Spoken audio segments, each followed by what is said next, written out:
कि सत्ता के दबाव में पूरा सिस्टम हमसे कह रहा है तुम मुसलमान हो, तुम्हारे लिए जेल ही नियम है और बेल अफवाद। ये बात मैं इसलिए कह रहा हूँ कि 2 सितंबर को यूएपीए की जमानत के मामलों में 2 फैसले आए हैं। पहला दिल्ली हाई कोर्ट का, दूसरा पंजाब हरियाणा हाई कोर्ट का। दिल्ली दंगों के मामले में 5.5 सालों से जेलों में बंद हमारे दोस्त उमर खालिद, खालिद सैफ़ी, शर्जील इमाम, मिरान हैदर, शादाब अहमद, गुलफिशा फ़ातिमा, शिफाउर रहमान, तस्लीम अहमद, सलीम खान और अतर खान की, इन सब की ज़मानत दिल्ली हाई कोर्ट ने खारिज कर दी। और उसी दिन पंजाब हरियाणा हाई कोर्ट ने यूएपीए में बंद सुखजिंदर सिंह को ज़मानत दे दी। 2 जजों की बेंच ये कहते हुए ज़मानत देती है कि पिछले 5 साल 2 महीने से ये जेल में है। इस मामले में चार्जशीट 2021 में दाखिल की गई थी, लेकिन मुकदमे के सभी 36 गवाहों की गवाही अभी तक पूरी नहीं हुई, इसलिए उनको ज़मानत दी जाती है। अब ज़रा देखिए मेरे दोस्तों का हाल। उन्हें 5.5 साल हो गए हैं जेल में। इस मुकदमे में 700 गवाह हैं, 700 गवाह, और अब तक ट्रायल की शुरुआत भी नहीं हुई है। अब आप सोचिए 36 गवाह और 700 गवाहों में कितना फ़र्क है। 5 साल 2 महीने और 5.5 सालों में कितना फ़र्क है। ये सवाल है। और क्या ये कानून सबके लिए बराबर है या ये सिर्फ एक माइंडसेट है और हमें मुसलमान होने की सज़ा दी जा रही है। सबूत के तौर पर ये दोनों जजमेंट आपके सामने हैं।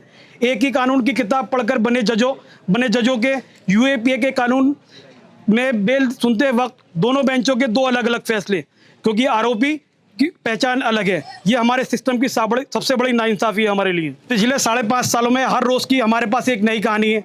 अगर उसको बताई जाए तो बहुत वक्त बीत जाएगा।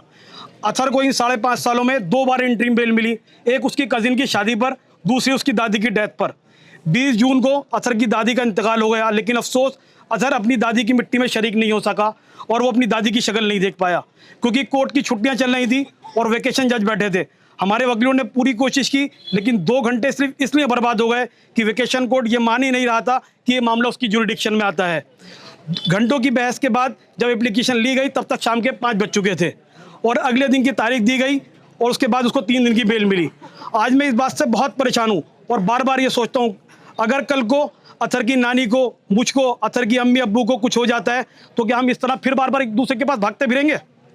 और क्या अतर हम लोगों की भी शक्लें नहीं देख पाएगा और हमें भी मिट्टी नहीं दे पाएगा? ये बातें बहुत परेशान करती हैं। बेल रिजेक्ट होने के बाद हम सब लोग बहुत डिस्टर्ब थे। किसी से बात करने का दिल नहीं कर रहा था। अतर से भी बात करने की हिम्मत नहीं हुई।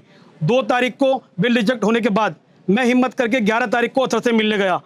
अतर हमेशा की तरह मुस्कुराता हुआ सामने से आया और बोला, मामू कोई बात नहीं, शायद अभी जेल में और रोटी पानी बाकी है, अभी शायद और रहना पड़ेगा यहाँ पे।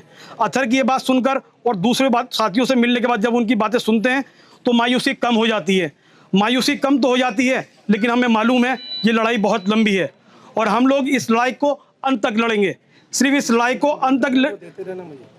लड़ाई को इंसाफ मिलने के अंत तक नहीं लड़ा जाएगा। हमारे देश के भाईचारा खाने वालों के और इस देश को हिंदू मुस्लिम में बांटने वाली सोच रखने वालों के अंत तक इस लड़ाई को लड़ा जाएगा। हम लड़ेंगे सिर्फ अतर के लिए नहीं, सिर्फ जेलों में बंद साथियों के लिए नहीं, बल्कि मुल्क के हर उस इंसान के लिए जो इंसाफ, बराबरी और मोहब्बत में यकीन रखता है। हम सब लोगों को ये पता तो है, ये सब बात मालूम है कि ये सब साथी 12 के 12 साथी CNRC के विरोध प्रदर्शन की वजह से बंद हैं, 5.5 सालों से जेलों में हैं। इन सब बातों में एक अहम बात और है।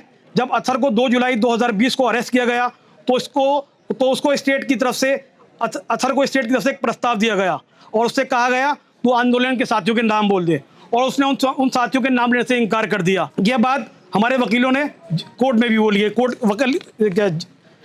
जमानत के टाइम जज के सामने ही बोली है। अब आप सब छात्रों ने राजनीतिक बंदियों की फैमिली को यहाँ बुलाया, JNU के अंदर हमारे दुख दर्द बांटे, हमारी बात सुनी और हमारे साथ खड़े हुए, इसके लिए आप सबका शुक्रिया। मुझे लगता है जिस लड़ाई को हम लड़ रहे हैं उस लड़ाई में छात्रों की, नौजवानों का होना बहुत ज़रूरी है।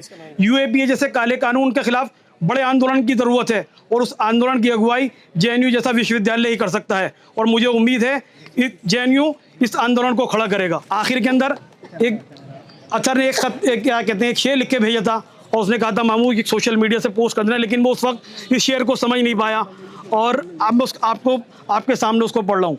वो लिखता है, कुए बातिल का ये अजब मौजज़ा है, मकतूल पर साजिश कत्ल का मुकदमा है। अतर मिन्नत इंसाफ किससे करे यहाँ, अतर मिन्नत इंसाफ किससे करे यहाँ, मुंसिफ सरे तस्लीम खम, सरे कुए कातिल खड़ा है, सरे कुए कातिल खड़ा है।